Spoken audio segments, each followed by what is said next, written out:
Rudy's on the Circle in Waco. It's our Baylor Coaches Show presented by Central National Bank. We're glad you're with us this evening. Those of you here at Rudy's, welcome to you. Steve, welcome to you. We appreciate your being here. Those of you watching on the Baylor Athletics YouTube channel, welcome to you. And those listening on our flagship station in Waco, ESPN Central Texas, welcome to you as well. And folks, join me in welcoming our first guest this evening. Baylor women's tennis associate head coach Lenka Broosova is here. Welcome to you. Hi, everyone.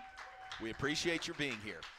And we should say right off the top, Joey Scrivano was scheduled, and sadly his mom just passed away. So Joey is dealing with that, and that's Toronto, right? He's got to make plans and get up there for the service next week. But we appreciate your stepping in. Yeah, thank you for having me. And obviously Joey wishes he could be here, but we're all praying for him and thinking for him and thinking about him, and it's just, yeah, we just love him very much. Very good. That's where, the family, the Baylor family, the women's tennis family, you wrap your arms around somebody like him and try to lift him up. So very good. Thanks for being here, you stepping in this evening. And y'all have a match tomorrow. Joey's still here. Will he be here for the match tomorrow? Yeah, he'll be here tomorrow, and it just shows who he is as a person and how much he cares about this team and Baylor and how dedicated he is to us, to each one of his players, and he really wanted to stay. And he was here Monday as well when we played Brown. So it really brought a team together, and yeah, it shows how strong he is, and it's just, yeah, I admire him a lot for that. Yeah, greatly.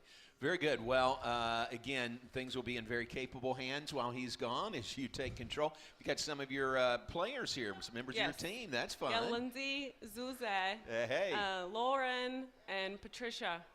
Our second assistant is here also. Am I missing anyone? I think that's it. All right, very good. And Colin Purtle is here, Athletic Communications with Colin. Baylor Women's Tennis.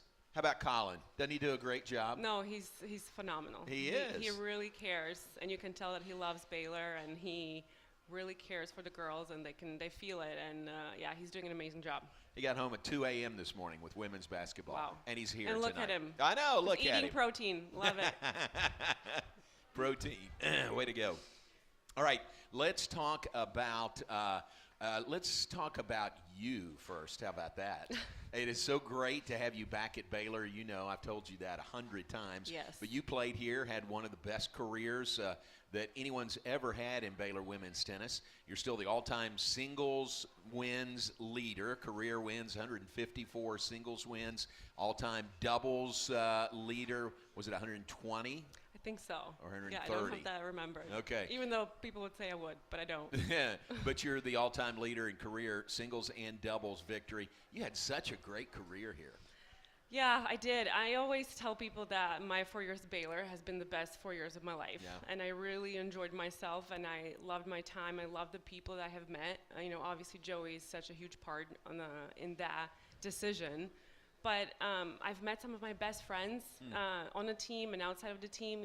Lindsay Jackson and Jasmine Saliga. Those are two of my best friends that I met here. So I feel like my time is also reflected on the people that I'm still so close with. And I think that's what's special about Baylor. And because I loved it so much and I had so much joy in it, that also showed on the court. Mm-hmm. So I wanted to do everything the best way I could. I went an extra mile because I just felt like Baylor gave me so much. So it was just like, for me, it was absolutely given that I was going to give everything I got. Yeah, that's because so it changed my life. I got saved during my time at Baylor, so that's another cherry on top. So it just was an amazing experience for me. Yeah, and what a great time for Baylor women's tennis when you were here. I mean, you were a huge part of it, but didn't you win Big 12 regular season and tournament titles 4 years in a row? We did, yeah. Wow. It felt great. Gosh, it felt so good beating Texas every year so many times. That's great. And back then, A&M was still in the league, so beating them as well. So it was a phenomenal time. We reached #1 ranking in the country my senior year. So a lot of amazing accomplishments. But it's, again, like I say, it's about the people and about how we did it and what was our reason for doing it. And we wanted to do it for each other and for Baylor. And it it was just such a special time, and we still talk about it, Yeah. even with Joey. Yeah. It's just unforgettable. Such great history for this program. You were the Big 12 Player of the Year your senior year, is that Yes. right? Senior Yep. year, and then went and played pro a little bit. You didn't do that very often or very long, did you? I didn't. I got injured, unfortunately, pretty quickly. I tore my Achilles Yeah. in a tournament in Mexico, so that cut it really short. I played for about 6 months. Yeah. But I don't regret it. It was an amazing experience. I won a lot up until then. So I don't regret it. I'm glad I did it. I'm glad I said yes to that challenge. And it was unfortunately, cut short. But that's out of my control. Right. I tried to come back even after, but it just wasn't the plan that God had for me. And again, that decision led me to something even bigger. That's not about me as much. And so I cherished that experience, whether it was good or bad. How it ended, I cherish it just as much, just because it brought me and made me who I am today. Yeah, sure. Did you always want to go into coaching? Was that in the back of your mind? And did you go directly into coaching after your competitive career ended? I took about a year break after, because now I have this perspective that it was for the good and all that. That was not happening right away. Right. So I took a year off, and I actually moved back to Slovakia, and I just, kind of spent time with my family and really wanted to figure out where God is leading me and what I wanted to do. And after that, a lot of conversations with my family and my best friends, and I just realized that I've spent too much of my life playing tennis, and it gave me so much, and I just felt again like I wanted to give back. Yeah. And then I decided to get into college coaching, and luckily I had a great career that people saw who I was as a person. So when I was looking for jobs, Joey helped me find a job at University of Tulsa, and I got started there with an amazing mentor, Dean Orford. He still coaches there, and ever since then I've been doing it. Yeah. Coaching at Tulsa until the opportunity presented itself to get you back here. Yes. And I know that was such a great thing when Joey had the opportunity to offer you the job to come back here to your alma mater. Right. It was a perfect timing. It was actually like right in the middle of COVID. So I came in January, so I missed the first fall. But yeah, I just felt like I was ready. Again, we had some conversations with Joey about me coming earlier, but I just did not feel like I was ready, because I love this place so much, and I wanted to be the best version of myself for the girls I was going to coach. I just felt like I needed to grow more, and I need to learn more, and I need to truly grow into someone that I thought that coming here would actually make a difference. And also be ready to coach for Joey. I wanted to just feel like I can also hold my own. And even though I knew I had so much to learn, so I felt like that I was ready. We accomplished amazing things at Tulsa Sweet 16. So I just felt like I could bring something to the table, actually.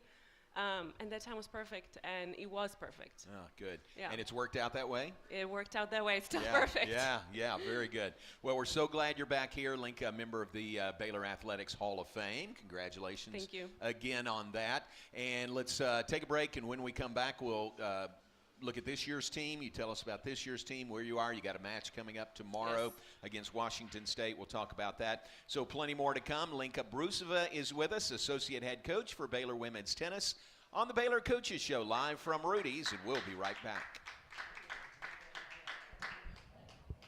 Good.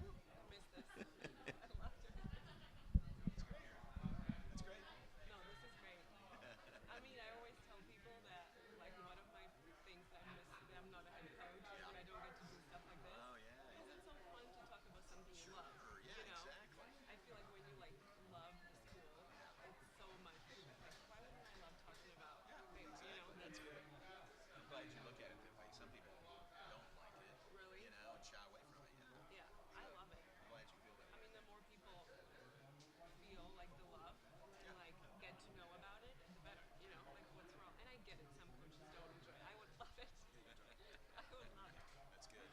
They used to make fun of me when I was a player that I would always want to be interviewed.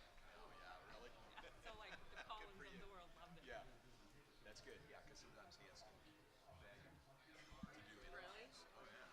I mean, some see the benefit in it, and there is some benefit to doing that and get used to it. And Yeah. some are so scared they just won't do it.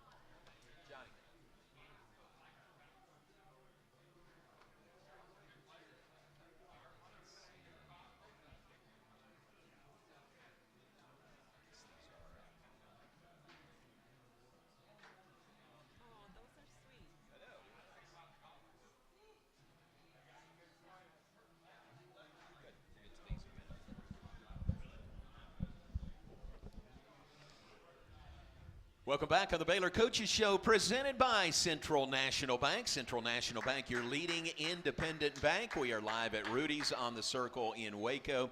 Lenka Broosova, our first guest this evening. Michael Ford will be here later in the hour talking Baylor track and field, but right now it's Baylor women's tennis.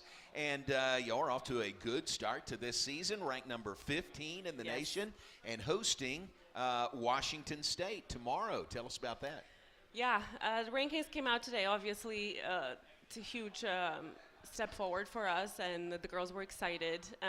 And it just shows, one thing that Joey said in a meeting at the end of practice today. He just said the ranking is usually about the past.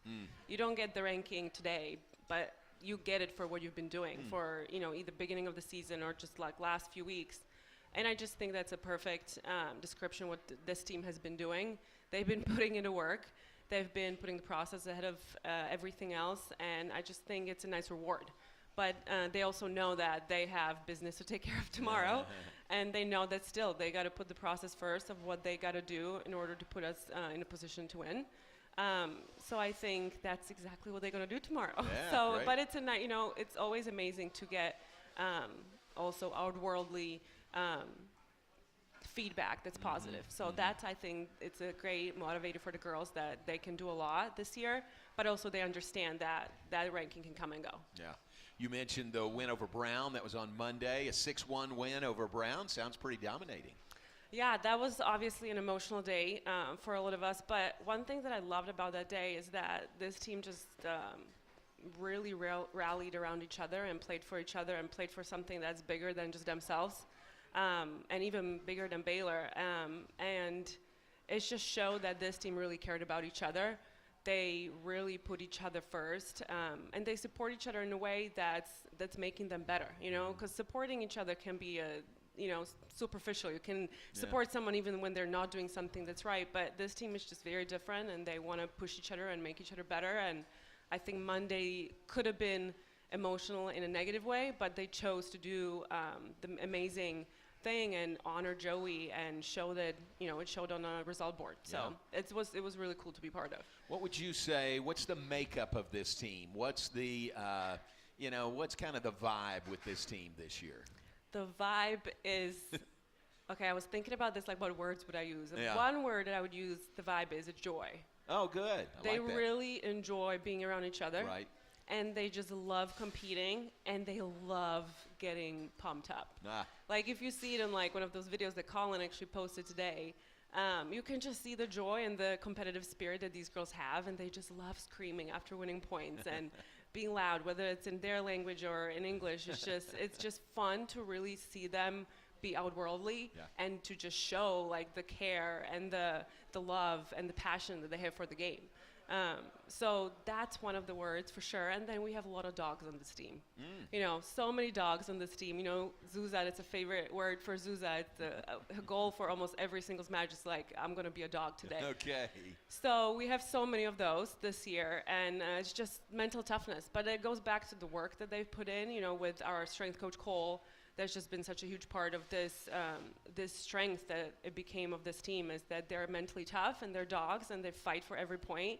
They always choose to respond the right way, and it's just for someone like me to see that, to have someone have joy and just to fight till the end. I mean, that's just a recipe for a special team. Yeah, very good. You're 7-1, right, on the year so far. What's been your biggest win or two so far this year? I would say the San Diego trip was big for us. We had a lot of things that didn't go our way. We actually, before we played San Diego State, it was raining, and they told us that the closest indoor courts are like 3 hours away in San Francisco. No. So we barely got any practice in. I think we hit for 35 minutes before we got rained out and couldn't almost practice the next day. And then the courts dried, and we went to actually San Diego's facility and had to squeegee the courts. Then they turned the lights off. So they were like, everyone is against us. And the girls just did not care. They did not care. They didn't need to hit for 2 hours in order for them to perform the next day. And I just think, San Diego State, they really came out swinging, and the girls responded the right way, and they just swung back, and we lost a double swing that day. So that was tough. And then San Diego, they're just an amazing program, and they've been having really good seasons. Last year was really good. This year they're really good. and the girls just did not like flinch. They Nice. just wanted to go after them, and they wanted to fight, and they didn't care who's on the other side. And again, it was a team win. We've one thing that we've had this season is that we constantly have different girls stepping up.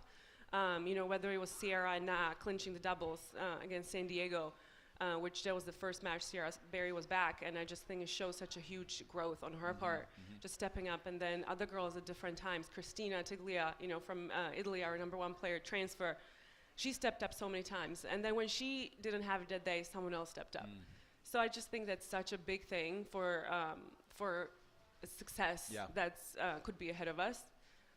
So that was awesome. That's huge, isn't it? When you're not reliant on just your one or just your two. Right. When you up and down the lineup, you can count on everybody. Yeah, exactly. And it's again, it just shows that they're all on board and they all want to work hard and they all want to chip in. It's not like the top 4 is performing and then there's just like nothing. Yeah. But it's because they're all bought into the process and really just wanting to be reliable. Because you're not going to get that way if you're not working hard and if you're not doing the uncomfortable things, the daily things, whether it's rehab or it's working on a shot that you sure don't want to work on. But they all said yes to those challenges, and it's showing on the court. Tomorrow you're indoors, right? Hawkins indoor tomorrow at noon. Thank the Lord we have the Hawkins indoor. 100%. And having that is what has allowed Baylor to bid and host these huge events. I'm making the pitch, and I keep saying this is Tennis Town, USA. This is Tennis Town, USA. It is, isn't it, for this whole year? I mean, going back to the fall through the spring. Yeah, no, I mean, the hosting the NCAA individuals in the fall was just so exciting. Yeah. And it just showed how much Baylor and Waco cares about tennis and how much they're invested. And the support we got from the university and the staff that had to work long hours, it was just amazing. And the schools and the players that came, they felt it, and the feedback was always obviously amazing. So we're just excited to keep that going. The guys were hosting the national indoors, that went well. They did amazing. So we're just excited to keep it going, and I think people can see that what Baylor does for little sports. Yeah, that is really great, and it's a huge undertaking, isn't it? I mean, to say, we'll host these events. Yeah, I mean, it is. I mean, the amount of people that have to do or learn, different jobs that you have to do, because not everyone knows about tennis and how it works. Jackie Haddock, she's just been like unbelievable. She's a rock star, helping and just teaching other people what they have to do and how the schedule and what needs to be done. So it's just been amazing. But again, like that's what Baylor is, right? People want to support student athletes, and they want to do the right thing, and they want to put these events so people can see how amazing of a place we have. Love it. Very good. All right, we're visiting with Lenka Broosova, Women's Tennis Associate Head Coach. We got some questions from the audience, including from some of your players over there. That'll be fun. Okay, so we'll take a break and get to those questions when we come back. This is the Baylor Coaches Show presented by Central National Bank. We're live at Rudy's every Thursday for the Baylor Coaches Show in the spring. Rudy's a proud partner of Baylor Athletics. Be sure to stop by your local Rudy's or rudys.com for some real Texas barbecue. Enjoy 100% oak smoked meats, delicious sides, and Rudy's signature sauce. Don't forget, Rudy's serves breakfast tacos every day until 10 a.m. Back with more questions from the audience for Lenka Broosova when we come back on the Baylor Coaches Show, presented by Central National Bank.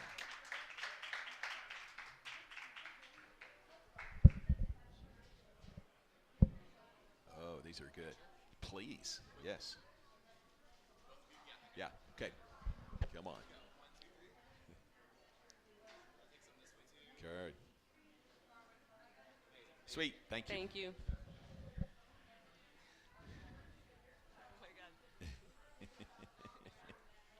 These are all good questions.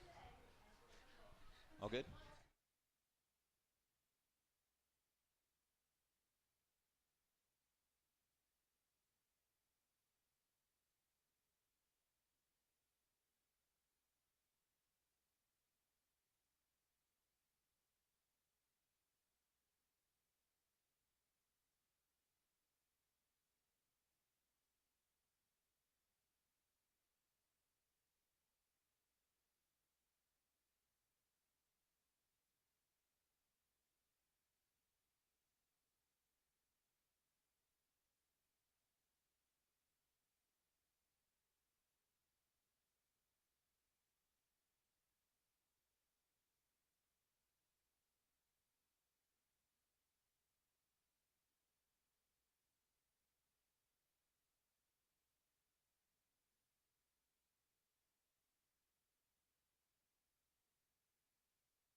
Coaches Show presented by Central National Bank. Visiting tonight right now with Lenka Broosova, Associate Head Coach for Baylor Women's Tennis. And we got some questions from the audience. These are good. Sometimes I don't let the coach look at them ahead of time. This is your first time here. But we're friends. We are friends, and we still would have been friends if I hadn't let you look at them. But True. I did let you look at the questions ahead of time. So these are very good, aren't they? They are very good. All right, here we go. First from Roy. Roy Evans is right here. Roy asked, what would be one of your favorite moments during your 4 years at Baylor? Now, your playing career, right? Is that what you're asking? Okay, Yes. gotcha. What's my favorite moment? I mean, Something there's- involving beating Texas. Yeah, probably. But I will say this. I think one of my favorite moments was my sophomore year when we beat Stanford Ooh, to make yeah. the Final Four. Because Stanford hasn't lost an Elite Eight up until then at all in the Yeah. program history. And just that moment of beating someone that's such a powerhouse and such a blue blood type of Yeah. school. And Zizi clinched it. Yeah. Zuzana Zemenova, one of Baylor all-time greats. And I played doubles with her. We clinched. We won the doubles point.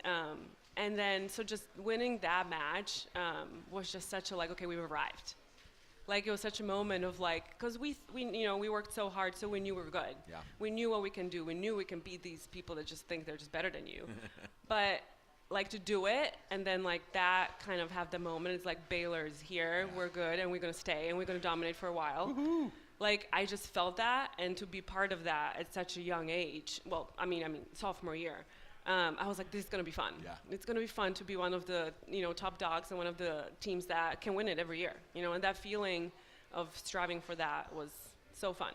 That was a huge. I can remember that. Yeah. That would have been 2008, right? Oh my gosh, I'm Yeah. so old. Yeah, you're so old. That was a great win over Stanford. All right, another question from Bob Barrett. Bob is right there. Bob, you a tennis player? A little bit? Yeah, okay. All right. Bob, Pickleball, maybe. Yeah. Bob asked, what role do you play in recruiting? Tell us an interesting recruiting story. Interesting. Joey would love this question. I am. We're all. We don't have an assigned coach that does recruiting. We kind of all play part in it. It's obviously a huge deal. One of the most important because it matters who you bring on a team, character-wise and talent-wise, and it has to be the right fit. So it's a process that, for example, I recruited Zuzana, that she's sitting here. And I met her in Switzerland. I got to, we started texting after that. It's not an interesting story, but it is crazy because she wasn't really thinking about college tennis when we met, but she kept talking to me, and she was so nice that she kept the relationship going, even though technically I had nothing that she wanted, which was she didn't want to come to America. But what it showed me about her is that she's polite, that, she cares about relationships.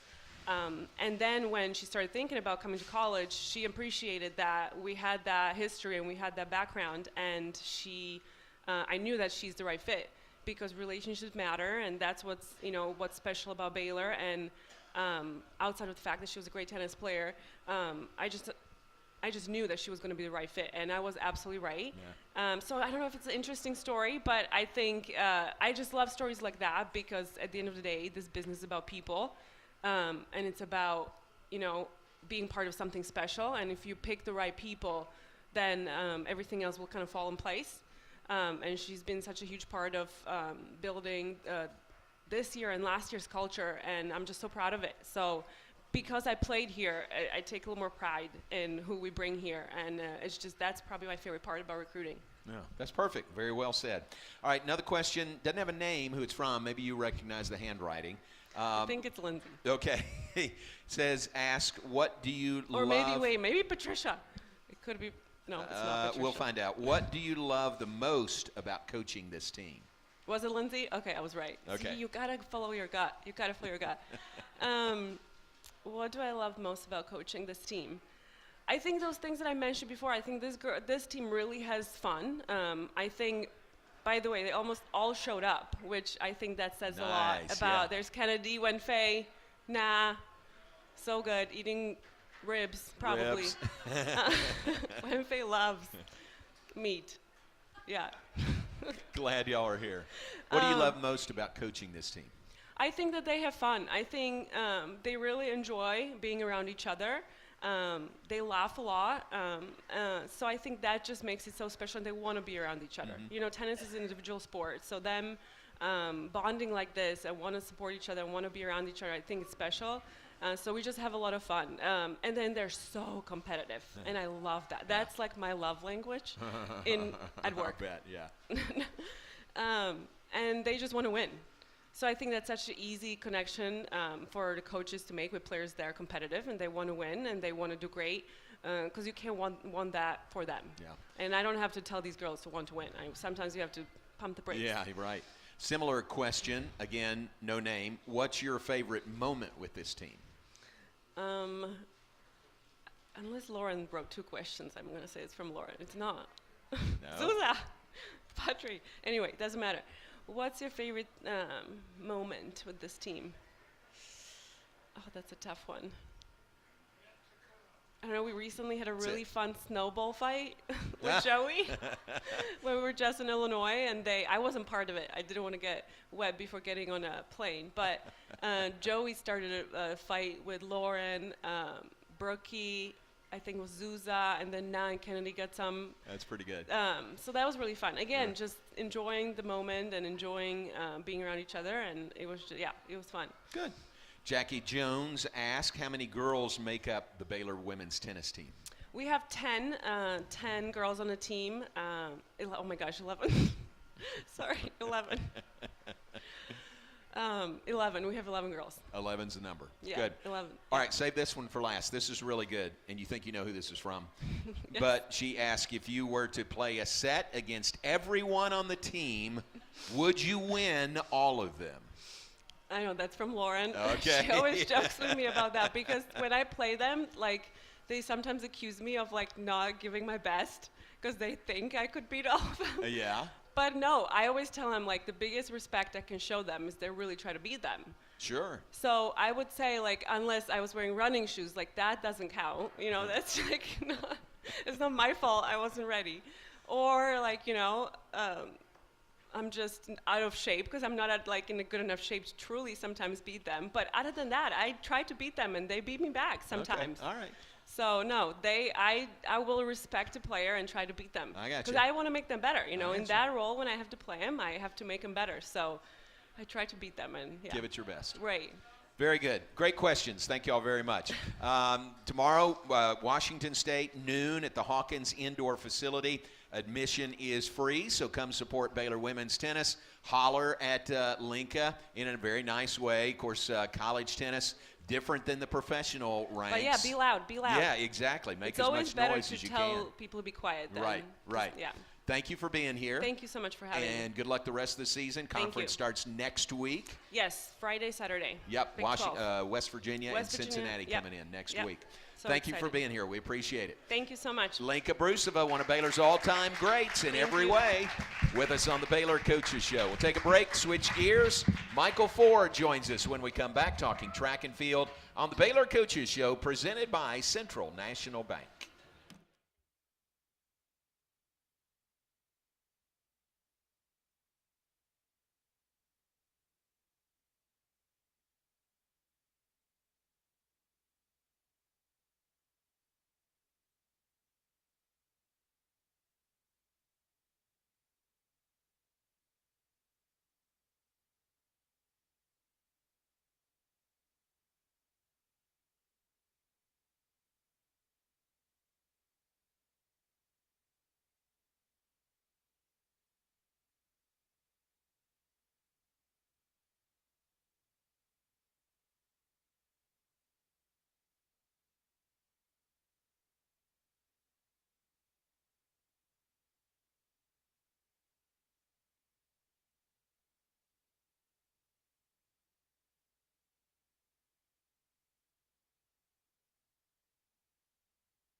As we continue, let's give you the Baylor Scott and White Southwest Sports Medicine and Orthopedics health tip for the week.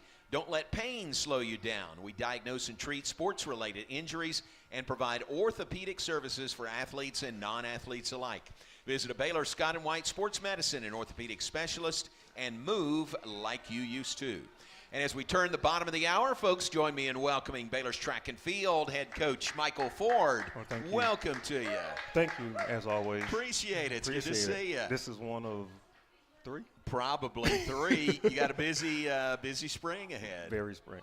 Yeah. Very busy spring. Yeah, which is great. And you're wrapping up the indoor portion of your schedule. Yes. What's next for you? So this weekend we're off, thank Yep. God, because of the Yeah. weather. And then next week we go to Lubbock again. This will be number 3, I think, going to Lubbock. And so we'll have our Big 12 right. championships in Lubbock next Friday and Saturday. Yeah.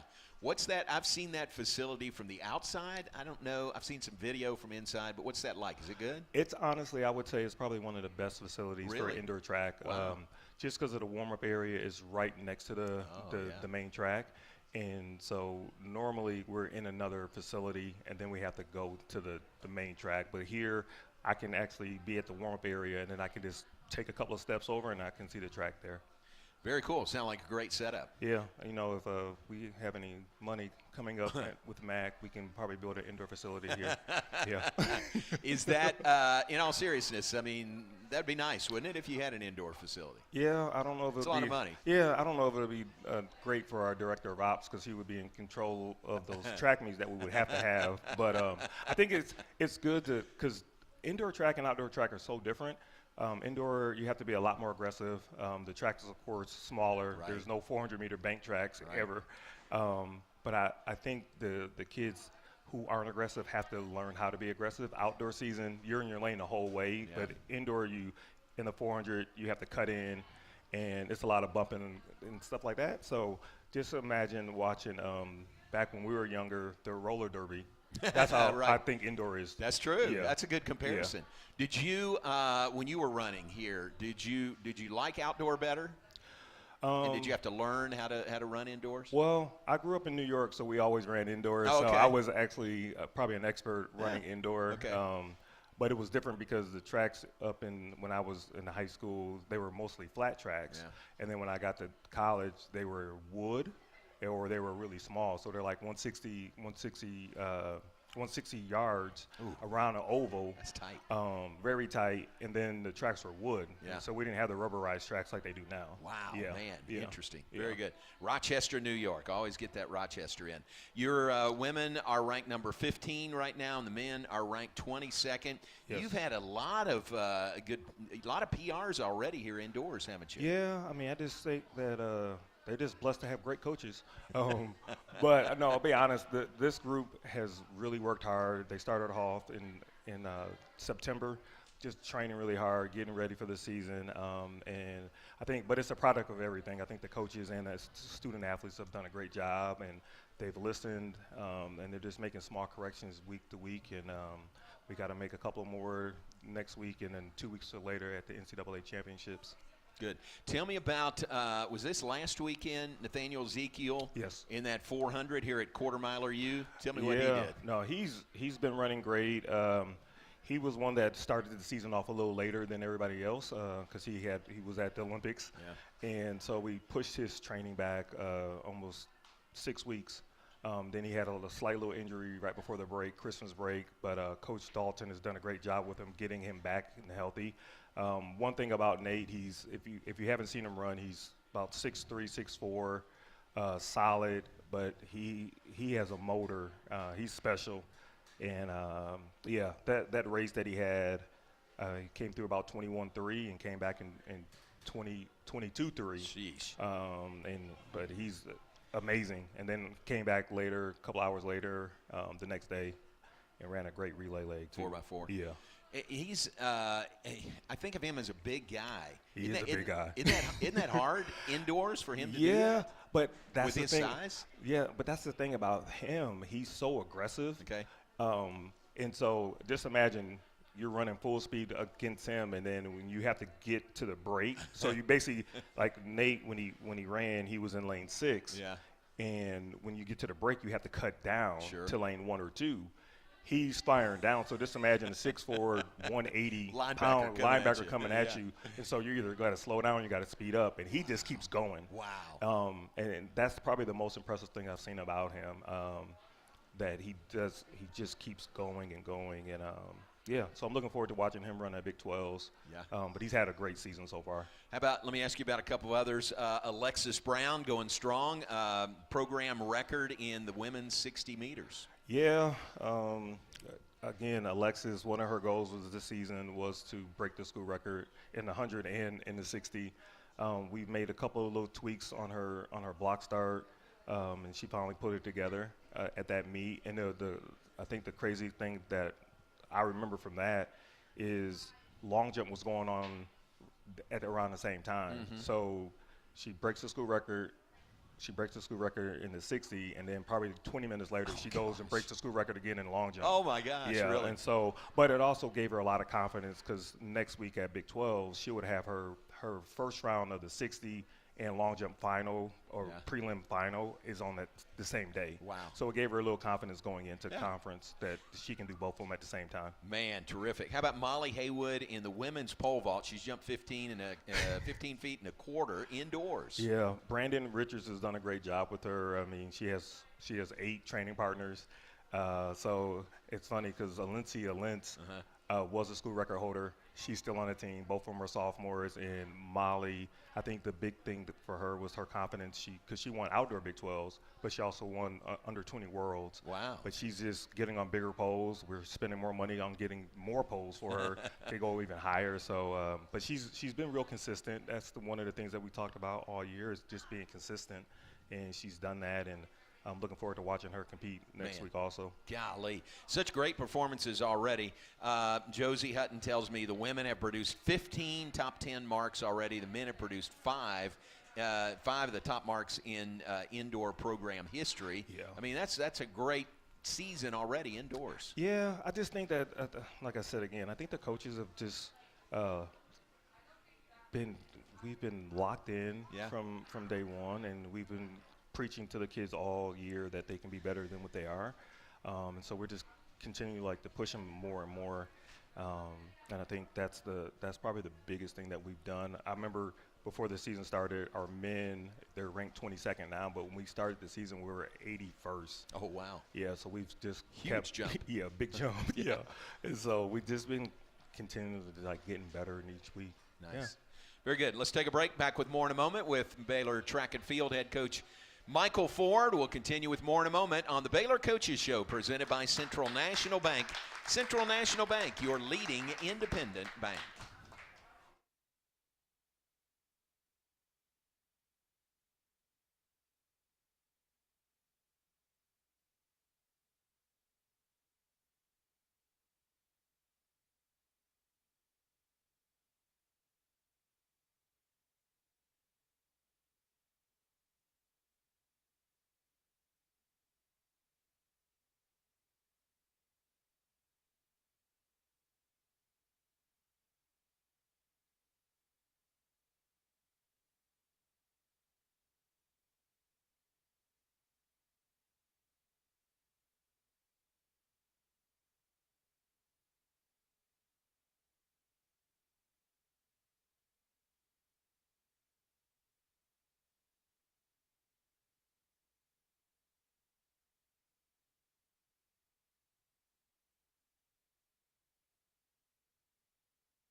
And welcome back on the Baylor Coaches Show, presented by Central National Bank, live from Rudy's on the Circle in Waco. Thanks to our host here at Rudy's. There's Daniel back there. Daniel, wave a hand. Let us say thanks to you. We appreciate you and everyone else here at Rudy's. Always fun coming here for the Baylor Coaches Show. Continuing with Michael Ford, Baylor track and field coach. This season, I asked Lenka this earlier for women's tennis. What's the makeup of this team? Veterans, good mix, a lot of young student athletes. What's the mix? Yeah, well, it's different. I think on our men's side, we're senior heavy. Okay. On our men's side, with Ezekiel, you put Zaza when he starts doing outdoor. DeMar Francis, they're all seniors. We have a bunch of seniors on the men's side. The ladies' side, we're senior heavy, but we also have a lot of freshmen too. And so I think on the ladies' side, it's more of a mixture. And they've just really meshed really well so far. Yeah. Yeah. That's good. That's what you'd want, right? You'd want a really good, kind of an even balance as much as Yeah, possible. I think the even balance is helping us on our ladies' side. The men's side, we're asking a lot of our freshmen to step up, Yeah. and it's just our upper class guys are really good, and so just having those freshmen step in, I think they'll be a lot better outdoor than they have been indoor. But it's going to be hard to replace all those guys too. Yeah, so that's true. That's what we're doing right now, trying to replace those guys. But it's hard to replace a Nathaniel and the Zaza when they leave. Absolutely. Yeah. But they're still here this spring. Yes. And what's your schedule look like? What do the home meets look like in the spring? Well, we'll get through NCs indoor. We finish up on the 15th. I think the 14th and the 15th, and then we'll have our first meet on March 22nd. That'll be on a Friday. It's just a one-day meet, and then we'll have the Michael Johnson meet on Easter weekend, so that Friday, Saturday, and then that'll be it, at least for home meets this year. Yeah. Was it last year that you had? We had 3. Yeah, and three home meets. We canceled the first one. Oh, and that that's was, true, yeah. And that was probably the best weekend weather-wise we had. I actually went to the baseball game instead. Right. So, and then the Clyde Hart was our first annual Coach Hart meet, and it was cold. Yeah. And then we had the MJ. It was cold. Right. And then Big 12 was rain delays and Oh, cold. gosh. Yeah. So. Evan's getting flashbacks over here from all those rain delays. I'd forgotten about that with the Big 12. Yeah. Oh, yeah. I remember man. Alexis jumping at 1 a.m. Oh, yeah. good yeah, grief. So, yeah. All right, very good. We got some questions from the audience. You want to handle these? Yeah. All right, very good. This is, I don't know who it's from. How have you been training Trayvon Bromell and Will London during their professional careers? Well, of course, I don't know if everybody knows, but Trayvon had originally left. He was with me until, like 18. Yeah. And then after the Olympics, then 16, and then he moved to Florida for about three or 4 years, and he came back this summer. He's training really well right now. Will London also left, I guess, 2 years ago. Yeah. And then he was up training in Fayetteville, Arkansas, and then he came back last year. And so it's been great to have them back. I think it helps our team just to see some Olympians and some world champions back training. They've been training really hard. They're actually going to run this weekend at USA Championships. They're going to be in Staten Island, and so I'm actually flying out in the morning to watch them run. Yeah. And so, but it's been great just to see them now, because when I recruited them, they were 17, 18-year-olds. Yeah. Now they're almost 30. Wow. So that means I'm getting old too. So, but it's been great. Just working on some technique, work with them, and getting them stronger, and just try to get through, see if they can make this world team indoor and make the world team outdoor. Wow, great. Yeah. We'll watch for that. Will's dad still working with you? Yeah, Mr. London's still Yeah. coaching away. I'm going to let him have the group tomorrow as I leave. Oh, So he'll be good. working with him tomorrow. Very Yes, good. yeah. Ken Weathorn still with you? No, he's back at Midway. He is. Yeah. I forgot about that. Today's his birthday is why I asked that. So okay. very good. Well, happy birthday, Coach Weathorn. Happy birthday, Coach Weathorn. Here's a question from Bob Barrett. Bob is right back there. Tell us a Noah Lyles. He's got 3 questions in one. Okay. Tell us a Noah Lyles story. How did Baylor recruit Ezekiel, and why is he so special? Okay, Noah Lyles' story. This would go to the Olympics when Go you were back the to sprints Olympics. coach there.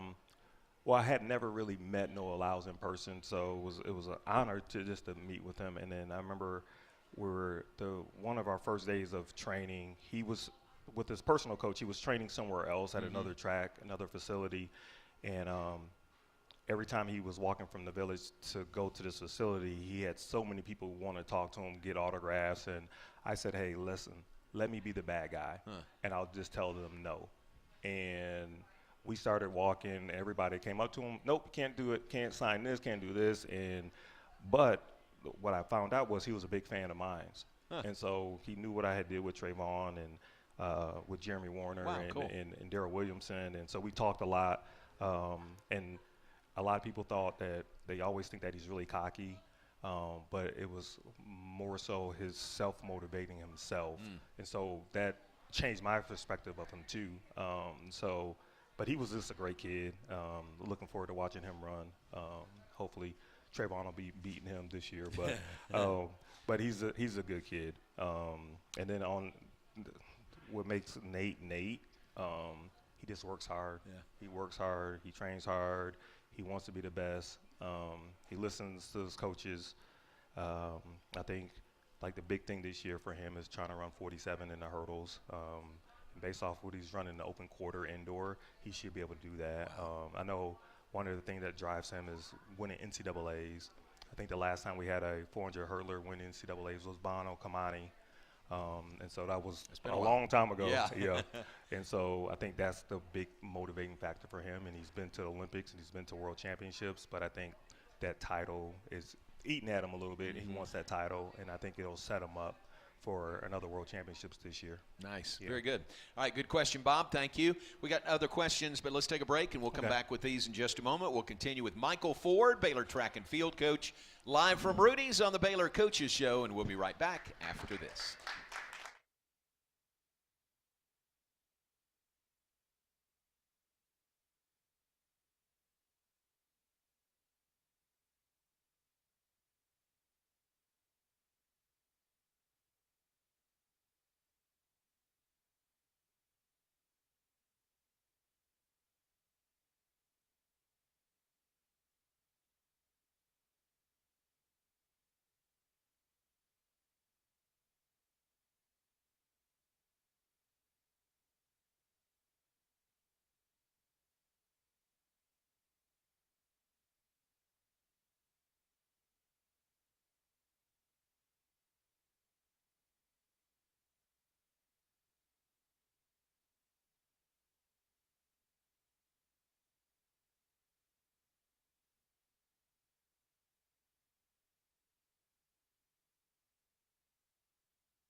Continuing with Coach Michael Ford, Baylor track and field coach on the Baylor Coaches Show, presented by Central National Bank, live at Rudy's. Appreciate everyone that is tuned in or here at Rudy's. And continuing with questions from the audience, Steve Van Wagner is right there. And Steve asked, we asked about Noah Lyles prior to the break. What impresses you most about coaching in the Olympics? Good question. I think just to see the phenomenal athletes that I was able to work with, I think that was probably the most impressive thing. To see a Noah Lyles, see a Sydney McLaughlin, just watch our 4x4 relays dominate. I think we broke the Olympic record. I think the ladies just missed the world record also. So just being able to watch world-class athletes, to train, and then just to see how their mindset is going into those championships. because the one thing about the Olympics and about Olympic sports is that it only comes around every 4 years, Yeah. and so they have to be like really locked in. Um, it was funny even today, like Gabby Thomas, who won the 200 Olympics. Came to Waco to work out Really? just to use the facility. Wow. Yeah, and so the girls were like, "Coach, we heard it was a rumor that Gabby Thomas Yeah. is here training." I was like, "Yeah, she did," and it was just Golly. that connection that we met that when we had in Paris. How and so about that? yeah, her and her coach came down and she had her little group with her. But it's just to see them just they do a lot of the same things that our kids do, but they just do it at a higher level. Yeah. Yeah. Well, will you have a chance to do that again, to coach the Olympics, or is that a one-time shot? Well, the next move for me would be be a head Head coach. the head coach on an Olympic team or a world championship team. Okay. Because those are the two things I haven't done yet. Gotcha. Yeah. And Very so cool. I've been saying maybe the Los Angeles ones, but I guess 28. we'll see. Yeah. Would you welcome that? Yeah.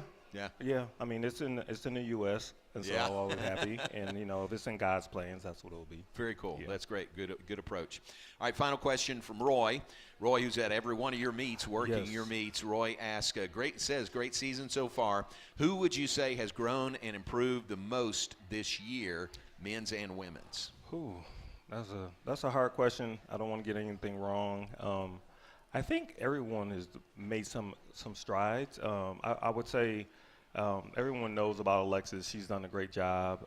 But I would probably say Tariah Kelly. She's had a really good season. She's broke the school record in the 200. I don't think she's lost a race yet in the 200 this year. But she's been really consistent. I remember the first meet she ran. It was the time she ran at her first meet was the time she ran at Big 12s last year at the end of the season, at the end of the indoor season.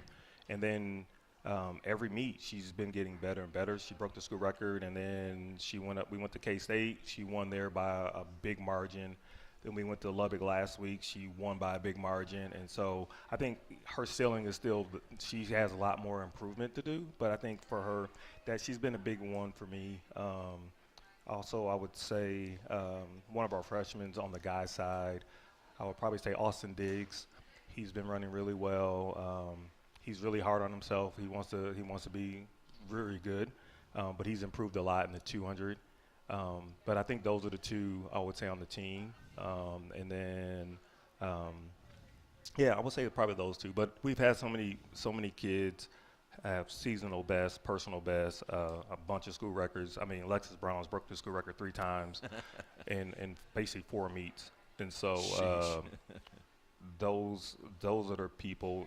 Nate, I mean, there's so many of them. I can just rattle them off how they've done this season. But I would say Tariah Kelly and Austin Diggs have been the two for me. It's a good thing. Great indoor season so far. Good luck at the Big 12 indoors and the Nationals after that. Thanks for being with us. No, thank you for always having me. Well, we'll have you back later in the spring. Yes, sir. Michael Ford, Baylor track and field coach. Take our final break. Be back to wrap things up right after this.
Back with just enough time to wrap things up. Say thanks to Lenka Broosova, Baylor Women's Tennis Associate Head Coach, and Michael Ford, Baylor Track and Field Head Coach, our guests on the Baylor Coaches Show tonight. Thanks to Rudy's, our host each and every week, and we'll be back next Thursday for another edition of the Baylor Coaches Show.